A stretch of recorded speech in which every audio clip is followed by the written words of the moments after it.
Good evening. नमस्ते सभी को। आज हम लोग मराठी विषय पढ़ने वाले हैं और पुनरावर्तन के तहत कुछ बातें सीखेंगे। पहले हो चुका है।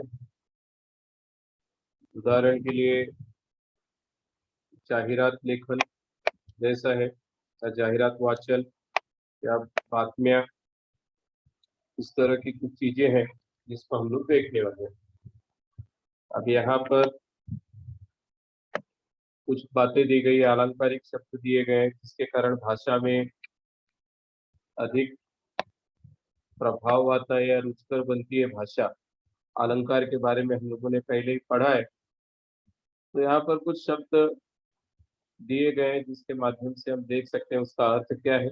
और इस तरह के अलंकारिक शब्दों की यादी तैयार करने के लिए आप लोगों को कहा है। ऐसे अगर अच्छे शब्द आप लोगों को मिलते हैं जिससे भाषा प्रभावशाली बने तो आप लोग उसका संकलन करिए और समय समय पर जहाँ आवश्यकता पड़े ऐसे शब्दों का इस्तेमाल करके भाषा को और प्रभावशाली बनाने का प्रयास करिए।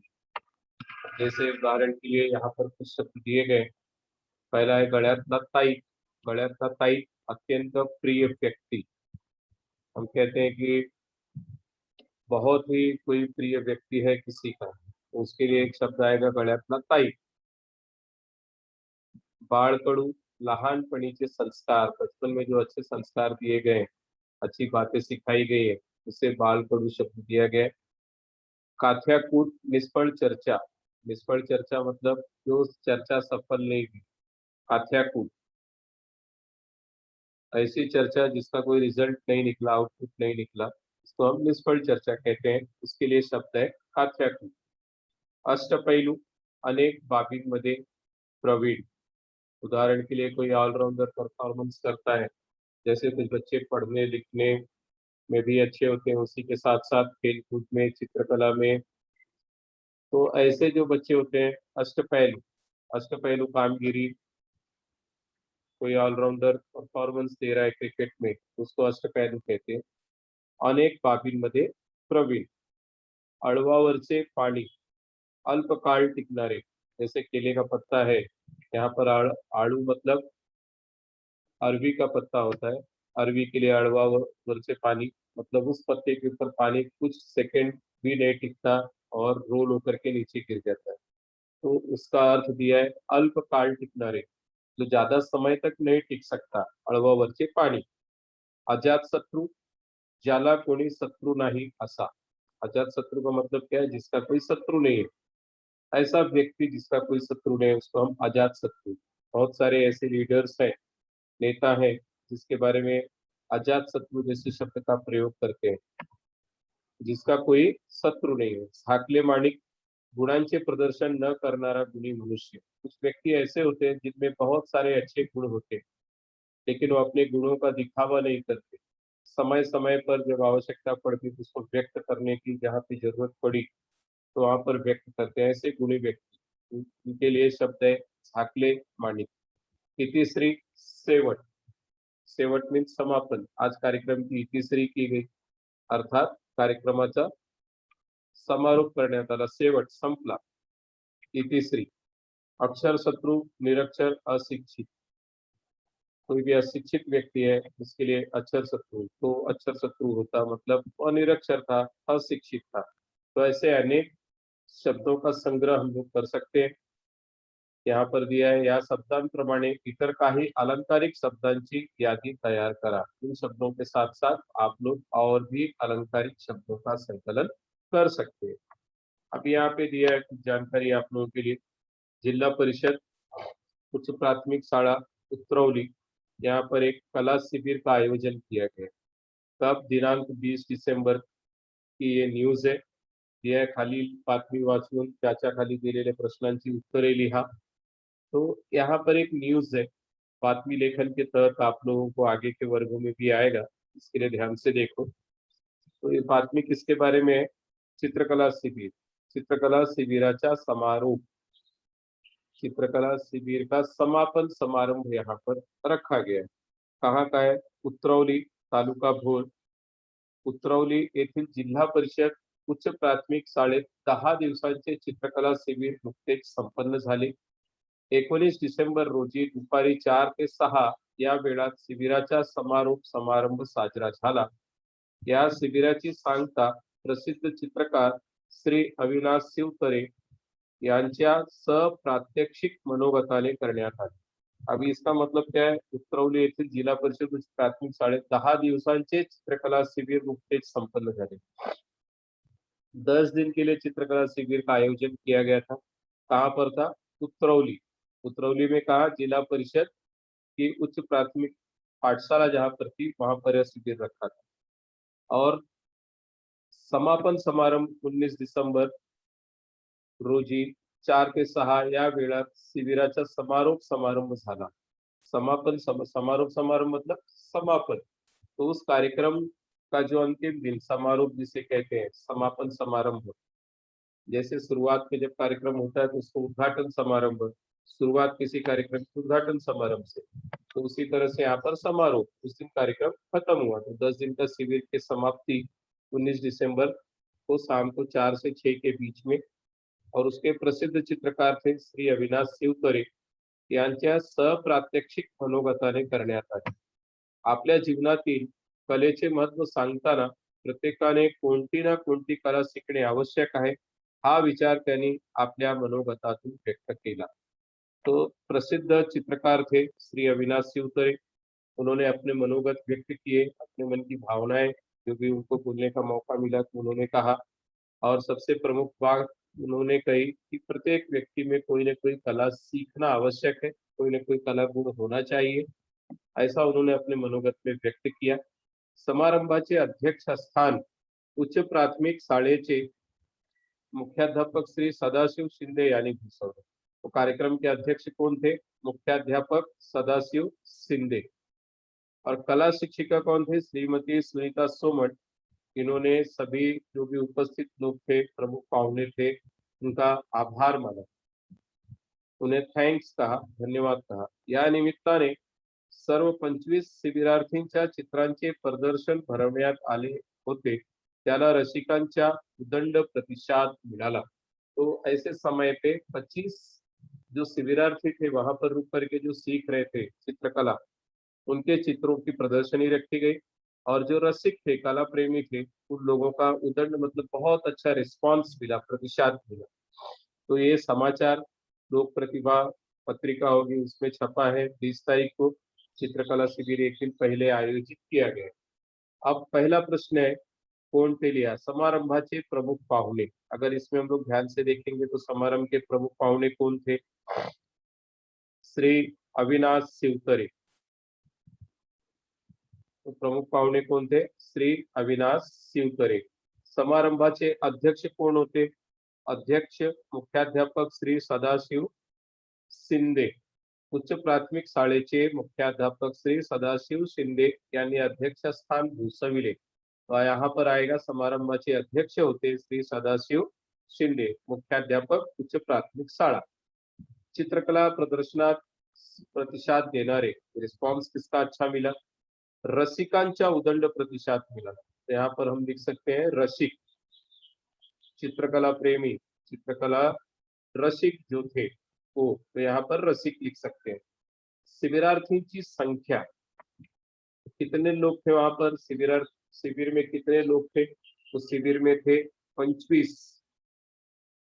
सर्व 25 शिबिरार्थीच्या चित्रांचे प्रदर्शन भरवण्यात आले. 25 शिबिरार्थी. तो यहाँ पर आएगा 25, 25.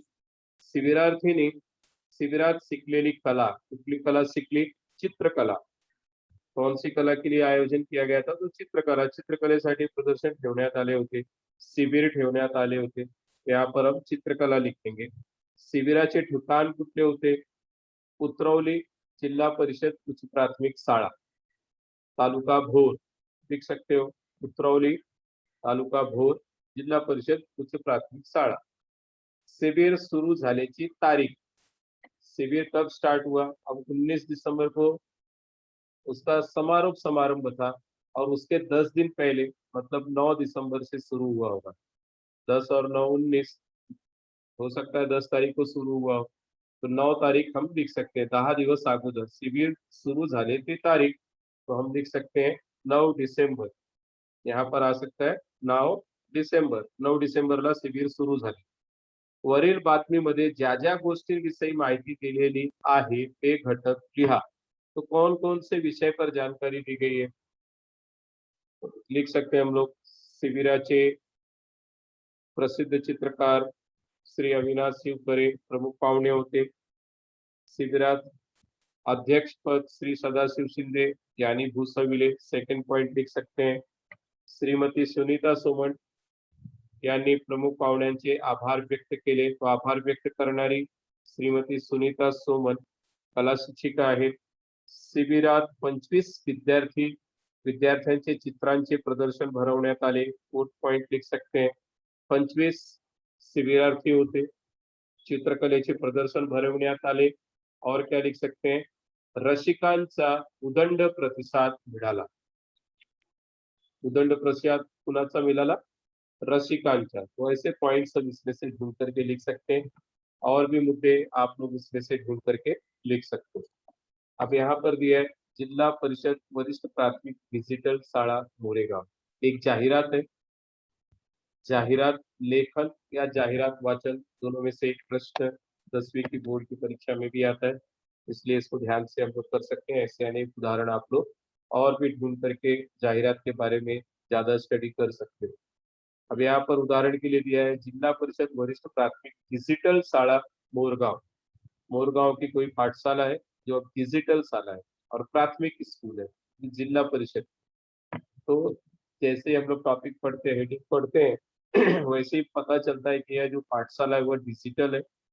कहाँ पर है? मोरगांव में.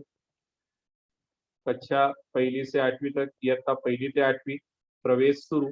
आपला प्रवेश आजच नोंदवा. आणि शाळेचे वैशिष्ट्य काय आहे? शाळा डिजिटल शाळा आहे. ई लर्निंगची सुविधा आहे. वैयक्तिक मार्गदर्शन. पालकांसाठी SMS ची सुविधा. सांस्कृतिक कार्यक्रमातून कला गुणांचा विकास. क्रीडा स्पर्धांचे आयोजन. विद्यार्थी योजना. मोफत प्रवेश. मोफत पाठ्यपुस्तके. मुलींना उपस्थिति भत्ता. इतर विविध योजना. तो इतने सारी चीजें हम लोग इस एडवर्टाइजमेंट को, इस जाहिरात को देख करके बता सकते हैं. ही शाळा 1ली ते 8वी साठीच्या विद्यार्थ्यांसाठी आहे. प्रवेश सुरू आहे या शाळेत. शाळेचे वैशिष्ट्य शाळा डिजिटल शाळा आहे. ई लर्निंगची सुविधा आहे. वैयक्तिक मार्गदर्शन करणारे शिक्षक आहेत. पालकांसाठी SMS ची सुविधा आहे व सांस्कृतिक कार्यक्रमातून विद्यार्थ्यांचे कलागुणांचा विकास करण्यासाठी ही शाळा आहे. क्रीडा स्पर्धांचे आयोजन करणारी ही शाळा. आणि विशेष म्हणजे विद्यार्थ्यांसाठी काही योजना आहेत. ती आहे मोफत प्रवेश. सर्व विद्यार्थ्यांना मोफत प्रवेश आहे. विद्यार्थ्यांसाठी मोफत पाठ्यपुस्तके आहेत. मुलींना उपस्थिती भत्ता देण्यात येतो. इतर विविध अनेक योजना शासनातर्फे जी राबवली जातात या विद्यार्थ्यांना मिळणार आहे. आणि सौजन्य, ह्या जाहिरातीचे सौजन्य करतायत शाळा व्यवस्थापन समिती मोरगाव.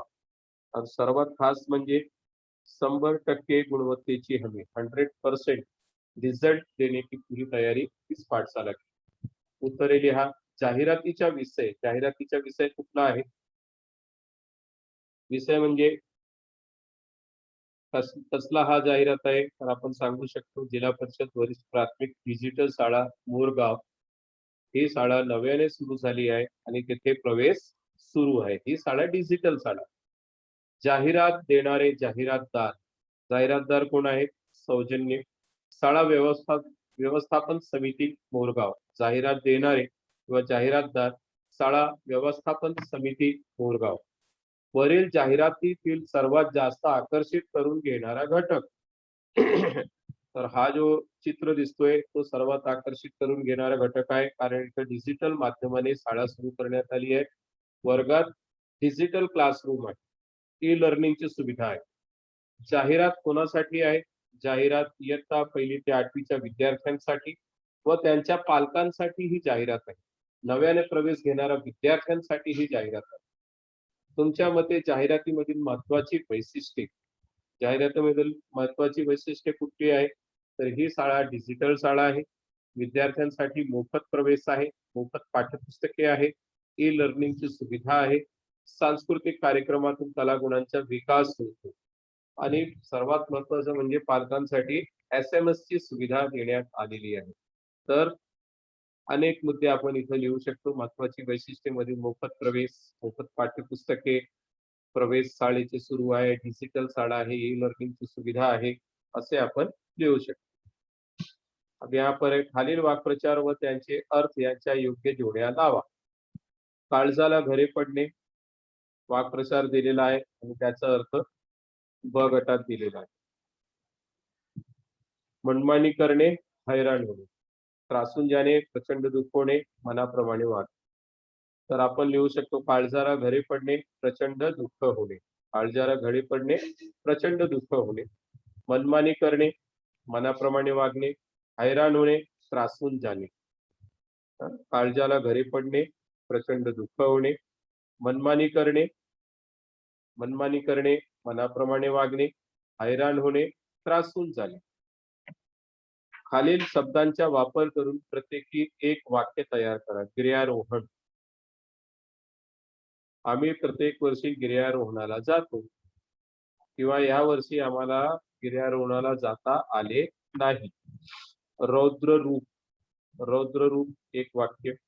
मंदाकिनी नदीने रौद्ररूप घेतले होते किंवा कोरोनाने रौद्ररूप धारण केले आहे. भूस्खलन. भूस्खलनमुळे अनेक लोकांना जीव गमवावे लागले. भूस्खलन. पर्वतावर राहणाऱ्या लोकांना भूस्खलनमुळे जीव गमवावे लागते किंवा लागले. बे हा उपसर्ग लावून खालील शब्द तयार करावा लिहा. बेवारस, तसाच बेजबाबदार, जबाबदार पुढे बे लावायचं म्हणजे बेजबाबदार. इमान, बेईमान, शिस्त, बेशिस्त, रोजगार, बेरोजगार, परवा, बेपरवा. तर येथे बे हा उपसर्ग लावून शब्द तयार करायचे आहे. बेजबाबदार, बेईमान, बेशिस्त, बेरोजगार, बेपरवा. कंसातील शब्द समूहांचा वाक्यातील रिकाम्या जागी वापर करून वाक्य पुन्हा लिहा. लक्ष वेधून घेणे, कोणालाही आकर्षित करणे याचा अर्थ. आवाहन करणे, विनंती करणे किंवा बोलावणे कुणाला. सुधाकरच्या कबड्डीच्या सामन्यात आपल्या मित्रासमोर काहीच निभाव लागले नाही. चिमुकली मिताली आपल्या आवाजाने सगळ्यांचे लक्ष वेधून घेतले. पोलिसांनी गावकऱ्यांना मदतीसाठी आवाहन केले. आवाहन करणे, हेल्प लेने के लिए, मदतीसाठी. पोलिसांनी गावकऱ्यांना मदतीसाठी आवाहन केले. चिमुकली मिताली आपल्या आवाजाने सगळ्यांचे लक्ष वेधून घेते. सुधाकरच्या कबड्डीच्या सामन्यात आपल्या मित्रासमोर काहीच निभाव लागले नाही, त्याच्यासमोर तो टिकू शकला नाही, असं लिहू शकतो आपण. दिलेल्या शब्दांपुढे कंसातील विरुद्धार्थी शब्द लिहा. इवले, शांत, खरखरीत. रागीट, रागीटचा अपोजिट विरुद्धार्थी शब्द शांत. रागीट म्हणजे रागात येणारा माणूस. रागीट, शांत. मोठे, इवले. इवले म्हणजे लहानसे. मोठे अपोजिट इवले. मऊ मऊ, खरखरीत. आपण लिहू शकतो विरुद्धार्थी शब्द. जोड शब्द लिहा. चढ, उतर. अंथरून, पांघरून. इकडून, तिकडून. आले, गेले. याप्रमाणे आपण जोड शब्द लिहू शकतो. आता इथे काही सूचना दिलेल्या आहेत. अशा सूचना आपण वाचन, अशा सूचनांचा वापर करत असतो सोसायटीत किंवा इतर स्थानावर असे सूचना लिहिलेल्या असतात. ती जी पहिली सूचना दिलेली आहे, उद्या शहरातील पाणी पुरवठा बंद राहील. म्हणजे मुख्य विषय काय आहे? शहरातील पाणी पुरवठा उद्या बंद राहील. नमुना कृती दिलेली आहे. दिनांक 8 नोव्हेंबर जल पुरवठा विभागाने ही सूचना दिलेली आहे. पाणी पुरवठा बंद. सर्वात आकर्षित करणारं म्हणजे पाणी पुरवठा बंद. जल पुरवठा विभाग विद्याविहार पुणे तर्फे कळवण्यात येते की विद्याविहार या भागातील जलवाहिन्यांचा महत्वाच्या दुरुस्तीच्या कामासाठी 10 नोव्हेंबर रोजी पाणी पुरवठा दिवसभर बंद राहील, याची नागरिकांनी नोंद घ्यावी. अब यहाँ पर जो सूचना दी गई, सूचना के हिसाब से हमको पता चलता है कि जल पुरवठा विभाग विद्याविहार पुणे की तरफ से यह सूचना है कि विद्या विहार में जल वाहिनी जो पाइपलाइन है उसकी दुरुस्ती हो रही है और उस काम के लिए 10 तारीख को उस शहर में पानी पुरवठा वाटर सप्लाई बंद रहेगी और इसके बारे में सभी नागरिक सावधान रहे या उसकी जानकारी ले। तो जल पुरवठा विभाग की तरफ से, पाणी पुरवठा विभाग की तरफ से और सूचना जो दी गई आहे, पाणी पुरवठा बंद राहणार. किती तारखेला बंद राहणार? 10 नोव्हेंबर रोजी बंद राहणार. का बंद राहणार? तर महत्वाच्या दुरुस्तीच्या कामांसाठी. कुठली दुरुस्ती होत आहे? जलवाहिन्यांची दुरुस्ती होत आहे. जल पुरवठा विभाग कुठला आहे? विद्या विहार पुणे. विद्या विहार पुणे. तर पाणी पुरवठा कुठे बंद राहील? विद्या विहार पुणे. त्याप्रमाणे आपण अनेक सूचना स्वतःही तयार करू शकतो. आता दुसरी नमुनाकृती दिलेली आहे कणखर गिर्यारोहण संस्थेतर्फे कॅम्पचे आयोजन. ही एक संस्था आहे. संस्थेचे नाव आहे कणखर. कसली संस्था आहे? गिर्यारोहण साठी ते कॅम्पचं आयोजन करण्यासाठी कणखर ह्या संस्थेने आवाहन केले आहे. कुणाला यायचं असेल तर पार्टिसिपेट करू शकता. सूचना फलक कणखर गिर्यारोहण संस्था अमरावती तर्फे उन्हाळ्याच्या सुट्टीत गिर्यारोहणाचा कॅम्प आयोजित केला आहे. संपूर्ण माहिती 14 एप्रिलच्या वृत्तपत्रात आलेली असून अधिक विस्तृत माहिती www.kankhar.com या संकेतस्थळावर उपलब्ध आहे. इच्छुकांनी आपली नाव नोंदणी 30 एप्रिल पर्यंत करावी. ही सूचना दिनांक 15 एप्रिल रोजी लिहिण्यात आली आहे. सूचना फलकावर काय लिहिलेलं आहे? कणखर गिर्यारोहण ही संस्था अमरावती तर्फे, कुठली संस्था आहे ती? अमरावती. अमरावती येथील एक संस्था आहे कणखर. उन्हाळ्याच्या सुट्टीत गिर्यारोहणाचे कॅम्पचे आयोजन केलेले आहे. तशी जी माहिती आहे ते 14 एप्रिलच्या पेपराला वृत्तपत्रात आलेली आहे. जास्त माहिती हवी असेल तर ह्या साईटवर आपण जास्त ह्या संकेतस्थळावर जास्त माहिती दिलेली आहे. आपण आणखी माहिती मिळवू शकतो, विस्तृत माहिती मिळवू शकतो. आणि जे लोक इच्छुक आहेत त्यांची नाव नोंदणी 30 अप्रैल पर्यंत करावी. तो इस सूचना के आधार पर हम समझ सकते हैं कि कणखर गिर्यारोहण की एक संस्था अमरावती की है, आयोजित कर रहे हैं गिर्यारोहण का कैंप। और अधिक जानकारी के लिए आप लोग www.kankhar.com इस संकेत स्थल पर और अधिक जानकारी ले सकते हैं और जो भी इस कैंप में सहभागी होना चाहते हैं 30 अप्रैल तक अपने नाम का रजिस्ट्रेशन करा सकते हैं। इस तरह की अनेक सूचनाएं हम पढ़ते रहते हैं या इस तरह की सूचना तैयार करने हमको आना चाहिए। थैंक यू, धन्यवाद। उम्मीद है पुनरावर्तन के तहत आप लोगों ने इस भाग को फिर से सीखा, समझ में आया होगा आप सभी को।